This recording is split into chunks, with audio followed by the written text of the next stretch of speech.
And we are back on this Tuesday morning. What a beautiful day it's going to be today. Get out and about if you can. It's going to be nice with sunshine and just feel wonderful.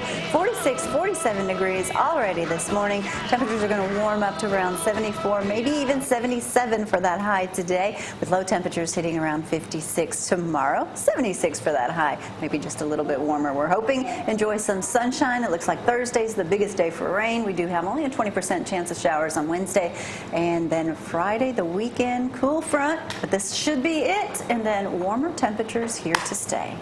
Good thing it ain't going to be Easter weekend. There's outside look this morning as the sun comes up in Athens, Alabama. Nobody getting carjacked or anything out in the parking lot this morning. A car's broken into. Yeah, that's pretty your car, see it. Yeah, pretty safe neighborhood, right? Yeah. Oh, yeah, definitely. All right, Lucas Beaty, the law firm of Dan C. Totten on Jefferson Street. Let's talk a little bit about divorce first here. This is an article in the Hustle Times, trend in divorce settlements. Most people try to settle a divorce before they get to court. I know Dan, he's all over that. Yes. Probably handle more divorces in Limestone County and Athens than anybody. It says here that the judges nowadays, unlike when I was in court and most people, they all immediately gave full custody of the kids to the woman. The woman. That's why they all turned out as bad as they have. Oh, stop. And child support was, you got to pay it. Now it's saying child support is limited. If they get joint. Yeah, we still see a lot of mothers that get the custody, but they did away with that doctrine that you're talking about, a couple of decades ago.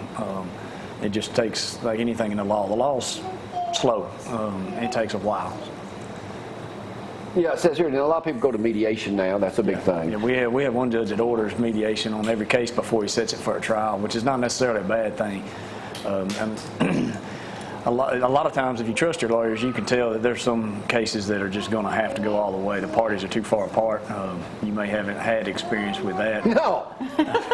And then there's other ones where it seems like they're real close, and then having a mediator, somebody independent from outside. I guess having more experience than most people in this situation, it's always better, now looking back and all the money I lost about it, would be try to settle that as quickly as possible. Set your ego aside and eat it.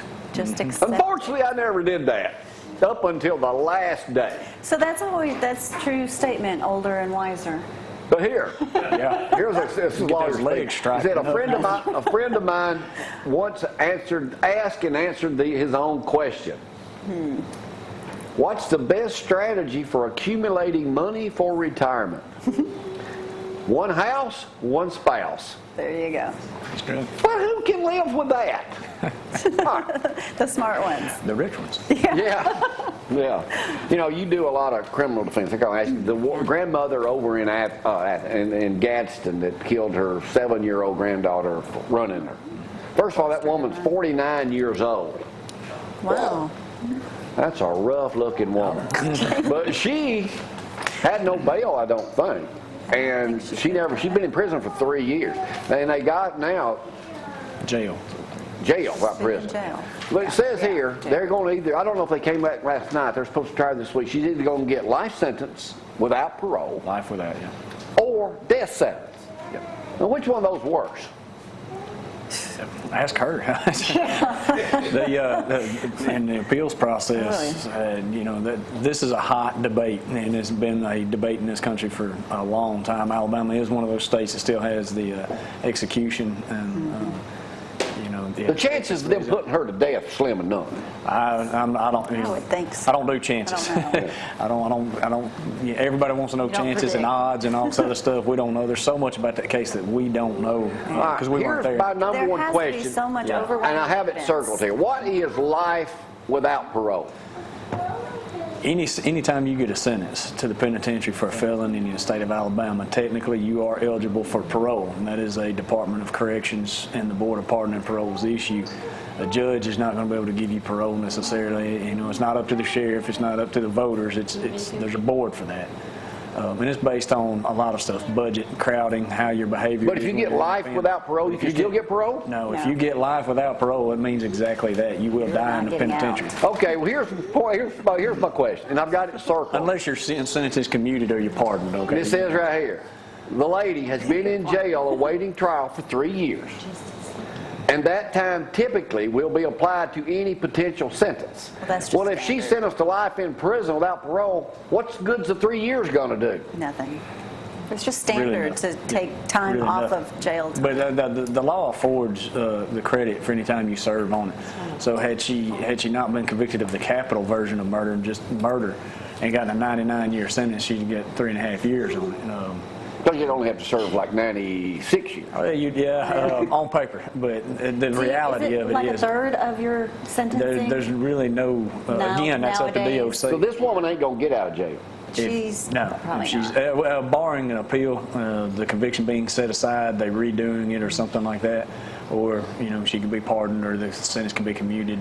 I doubt she's going to be pardoned. There must have been some Stranger things overwhelming have happened. evidence. I mean, I'm kind of shocked, Wow. as we were just talking in the break there, that she got that kind of sentence. But anyway, Well, has You she can been sentenced yet? intentionally 'Cause in kill the no, they're capital- going to sentence her this week. Well, in the Yes. capital case, the sentencing phase, the sentencing recommendation is going to be made by a jury after a whole nother trial. Okay. They'll present evidence on what if the prosecution is seeking the death penalty, they're going to have to show aggravating factors, and then the defense gets an opportunity to show mitigating factors, and that'll be up to the jury. Well, let me rephrase that. The jury will make a recommendation, and the judge in Alabama has the power to either accept the recommendation or set it aside. We give our judges the power to set aside a jury recommendation of life without and impose the death penalty. And Now, it's happened. you're up on everything. When you're I try to be. representing people here, do you look at cases like this and dissect it?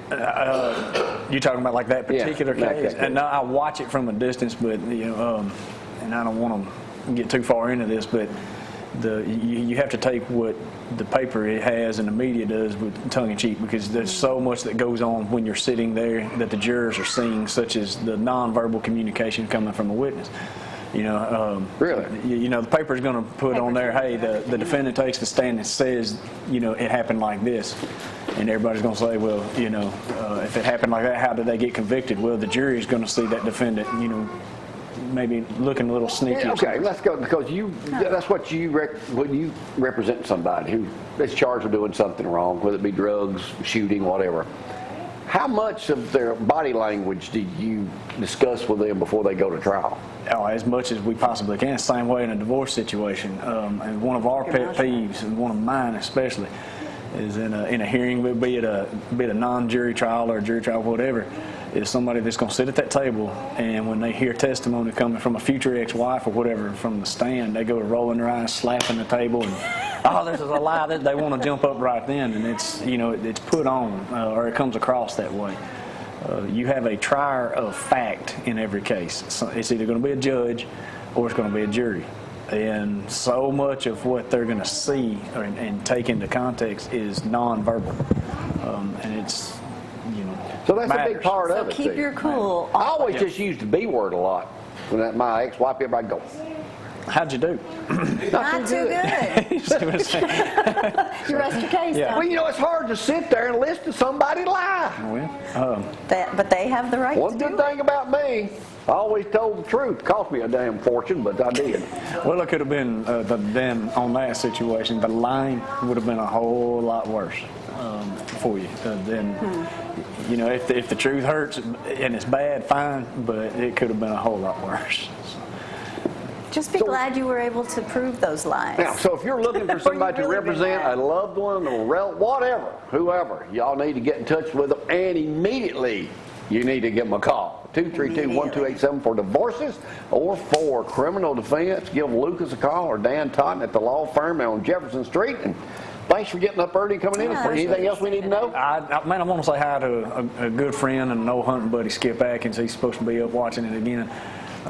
He's a dear friend of mine. I love the man to death. He's taught me a lot. A lot of what I take into my practice deals on some of the lessons that he taught me when I was 14, and he and my uncle were putting a rifle in my hand.